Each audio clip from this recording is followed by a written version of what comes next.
South ఇండియాలోనే అతి తక్కువ ధరలకే నాణ్యమైన రత్నాలని అందించే ఏకైక సంస్థ 6JVR.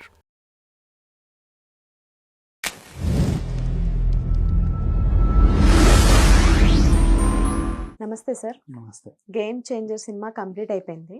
సో ఇప్పుడు మళ్ళీ రామ్ చరణ్ గారి సినిమా ఇంకొకటి స్టార్ట్ అవుతుంది. సో ఆ సినిమాకి దర్శకుడు బుచ్చిబాబు గారు. సో ఈ సినిమాకి రెహమాన్ సంగీతం అందిస్తున్నారు. అయితే గత సినిమాలో రెహమాన్ గారు చెప్పారంట, కడప దర్గాకి వెళ్తే అంతా మంచి జరుగుతుంది, నాకు మాట ఇవ్వండి వెళ్తానని అని. ఆ మాటకు విలువిచ్చి ఈయన ప్రస్తుతం వెళ్ళారు దర్గాకి. ఇక్కడ వరకు బాగానే ఉంది అంతా. ఇప్పుడు వచ్చిన వివాదం ఏంటంటే ఆయన అయ్యప్ప స్వామి మాలలో ఉండగా దర్గాకి వెళ్ళడం. ఇప్పుడు అందరూ ఏం చెప్తున్నారంటే మాల వేసుకుని మీరు ఎలా దర్గాకి వెళ్తారు అని చెప్పేసి ఇప్పుడు వివాదం చేస్తున్నారు దీని గురించి. అయ్యప్ప స్వామి మాల వేసుకుంటే తిరుమల కొండ ఎక్కొచ్చా? ఎక్కొచ్చు. బెజవాడ కనకదుర్గమ్మ గుడి వెళ్ళొచ్చు. మరి దర్గాకి వెళ్తే ఏం వచ్చింది? అంటే అన్య మతం కదండి. అది మతం వేరే అయితే మాత్రం మనుషులు ఒకటే కదా బేసికల్లీ. ఇప్పుడు క్రైస్తవ ప్రార్థన ఒకటి జరుగుద్ది పక్కన, ఒక మహాసభలు అని, అవునా? క్రైస్తవ మహాసభల దాకా ఎందుకు? 25th క్రిస్మస్ వస్తుంది, ఇది అయ్యప్పమాల సీజన్. 25th క్రిస్మస్ వస్తుంది, నా పక్క ఫ్లాట్లో క్రిస్మస్ ట్రీ పెట్టాడు, నేను వాళ్ళ ఇంటికి వెళ్ళకూడదా? బేసికలీ వాడు కేక్ కోసి నన్ను పిలుస్తాడు, వెళ్ళకూడదా? తప్ప ఏమైనా ఏముంది చెప్పు? మనిషికి దైవభక్తి ఉన్న వాళ్ళు ఏంటంటే దేవుణ్ణి నమ్మేవాళ్ళు, అంటే ఒక శక్తిని నమ్మేవాళ్ళు, మంచి జరగాలి అని అనుకునేవాళ్ళు, రాశి ఫలాలు నమ్మేవాళ్ళు, అన్నీ దేవుడే వాళ్ళకి. ఎక్కడ ఏ మంచి జరుగుద్దో అంటే వెతుక్కుంటూ వెళ్ళిపోతానే ఉంటారు. రాసులు దేవుడే. పొద్దున్న లేస్తే రాశి ఫలాలు, ఇప్పుడు నేను రాశి ఫలాలు నమ్ముతాను, మార్నింగ్ లేచి చూసుకుంటా, ఈరోజు పక్షుల కిలకిల రావాలతో మీరు చాలా బాగుంటారంటే అబ్బా ఎంత బాగుందో అనుకుంటా. ఈరోజు మీకు గడ్డి రోజు అని, అమ్మో జరుగుతాయా? జరగకపోని కానీ నమ్ముతారు. నమ్మడం అని కాదు, అంటే మంచి తీసుకుంటాం దాంట్లో. ఈరోజు నీకు గడ్డు రోజు, గొడవల్లోకి వెళ్ళకండి అని ఉంటుంది. నిజంగా మనం వెళ్ళే దారిలో ఒకడికి ఏదైనా గొడవే జరిగింది అనుకో, అమ్మో ఎందుకన్నా మంచిది వెళ్ళకపోతే బెటర్ అనిపించదు. మంచిదే కదా.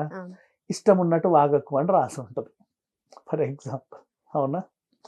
ఎవడో డిబేట్లకు పిలుస్తాడు, ఎందుకైనా మంచిది వెళ్ళకుంటేనే బెస్ట్గా. వాట్ ఎవర్, మనంతవరకు చెడు కాకపోతే. అండ్ నెక్స్ట్, నువ్వు మాల వేసుకున్నప్పుడు వేరే దేవుణ్ణి చూసినప్పుడు నీకు లేని అభ్యంతరం, వేరే మతస్థుడి దగ్గరికి వెళ్తే ఎందుకు అంత అభ్యంతరం ఏంటి? తప్పే ఉంది. దర్గాకి వెళ్ళకూడదు. ఇప్పుడు ఇంకొకటి, దర్గాలో వాళ్ళు ఏమైనా మా దగ్గరికి హిందువులు రావద్దని బోర్డు పెట్టుకున్నారా? మరి మీరెందుకు వాళ్ళని వెలివేస్తున్నారు? వాళ్ళు ఆహ్వానిస్తుంటే మీరు ఎలా వెలివేస్తారు? వాళ్ళు రమ్మంటారు కానీ వాళ్ళు హిందువుల దగ్గరికి రారు అనేది ఒక వాదన ఉంది కదా. రారు అని కూడా ఎక్కడ వాదన లేదు. హిందువుల గుళ్ళకి రారు కదండి వాళ్ళు. బేసిక్లో వస్తారు, ఎందుకు రారు? వచ్చే వాళ్ళు ఎక్కడికైనా వెళ్తారు, హ్యాపీగా వస్తారు. దసరాలు దివాళీలు చేసుకుంటే వాళ్ళు షీర్ కుర్మాలు ఇచ్చిన రోజులు ఉన్నాయి, మనం తిన్న రోజులు ఉన్నాయి. మన పండగలకి పబ్బాలకి మనం బూరెలు గీరెలు ఇస్తే వాళ్ళు తిన్న రోజులు ఉన్నాయి. అండ్ నెక్స్ట్ ఇంకా అంతెందుకు, బహిరంగంగా మాట్లాడుకుందాం. కాలనీ రంజాన్ టైంలో వాళ్ళు పవిత్రంగా ఎక్కడికో వెళ్తారు వస్తారు. మనం వినాయక చవితి టైంలో కాలనీ మొత్తం మూసేసి వినాయకుడిని పెడతాం. వాళ్ళు పాపం అడ్జస్ట్ అయ్యి వెళ్ళరు. రోజు ఇక్కడ పెట్టుకునే బండి మండపం పెట్టాం కాబట్టి 11 రోజులు అక్కడ పెట్టడానికి లేదు. వెళ్ళి అక్కడ పెట్టుకోండి అంటే మీ దేవుడు మీరు పెట్టుకోండి, నేను ఇక్కడే బండి పెడతాను. ఎప్పుడన్నా ఎక్కడన్నా వివాదం చూసావా? మరి అంతెందుకు, చార్మినారే దానికి అతుక్కొనే ఉంటుంది మన భాగ్యలక్ష్మి అమ్మవారి టెంపుల్. అతుక్కొని పక్కన కూడా కాదు, అందులోనే గోల్కొండలోనే మన బోనాల ఉంటుంది, రామదాసు గారిది అవన్నీ ఉంటాయి అక్కడ. తప్పే ఉంది ఎక్కడైనా సరే, ప్రతి చోట చూడు, ఎక్కడ తప్పులేదు. మనం చూసే విధానం తప్పు, అంతే.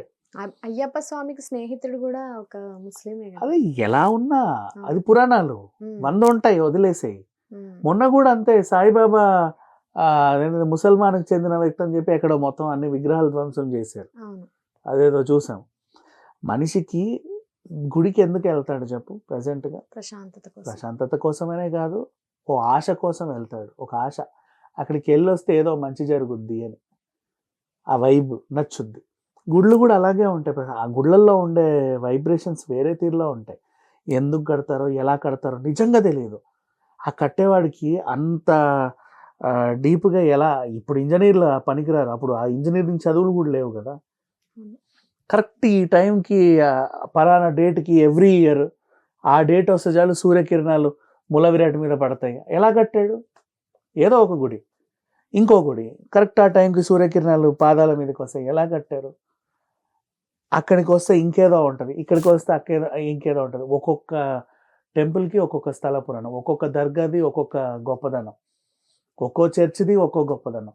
ఇంకా నీకు చెప్పనా, ఫర్ ఎగ్జాంపుల్ చాలా సింపుల్గా, మన గోవా ఉందా, గోవా అందరూ క్రిస్మస్ టైంలో గోవా వెళ్తే భలే ఉంటుంది అంటారు.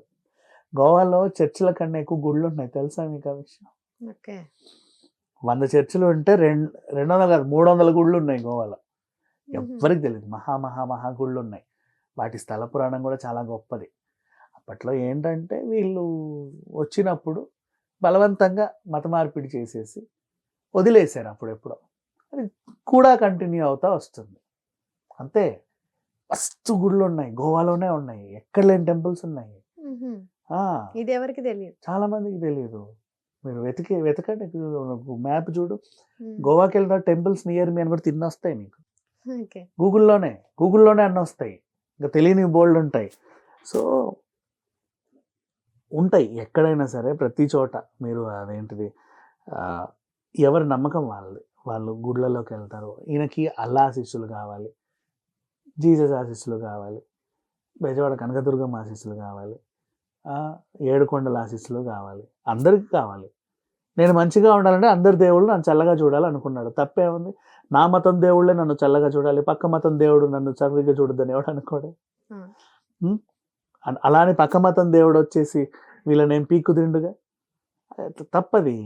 మతాలు గీతాలు మనం పెట్టుకున్నాము, వీళ్ళు ఎప్పుడు వచ్చారో ఏంటో ఈ కులాలు మతాలన్నీ. ఇంకా మన దాంట్లో కూడా కులదేవుడు ఉంటారు తెలుసా, కులదైవం. మన కులదైవం అంతే, మన కులానికి ఇదే దేవుడు, ఇంకో దేవుడు ఉంటాడు. ఇలాంటి వాళ్ళు కూడా ఉంటారు, అవన్నీ పట్టించుకోకూడదు. అండ్ ఇంకా చెప్పాలంటే మీరు రంజాన్ చూస్తున్నారు కానీ మొహర్రం మన తెలుగు వాళ్ళే ఎక్కువ చేసుకుంటారు.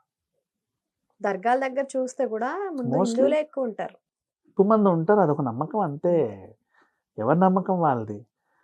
ఇప్పుడు అరుంధతి సినిమా ఉంది, చిన్న ఎగ్జాంపుల్. ఆ హిందువులందరికీ ఆయన దేవుడు, అక్కడ వాళ్ళంతా హిందువులే, చుట్టుపక్కల వాళ్ళందరూ కూడా. మరి ఇంకేంటి, ముస్లిమ్సే వెళ్తున్నారా? ఈయన వెళ్ళడంలో తప్పేం లేదు. పోనీ నువ్వు ఏదైనా గుడికి చెప్పులు వేసుకొని వెళ్తే, చెప్పులు వేసుకొని వచ్చావని వివాదం చేయి. అదే మాల్లో ఉండగా ఇటు రావడం ఏంటి, అటు రావడం ఏంటి? ఆ దేవుడికి లేని అభ్యంతరం మీకెందుకు, మనుషులకి?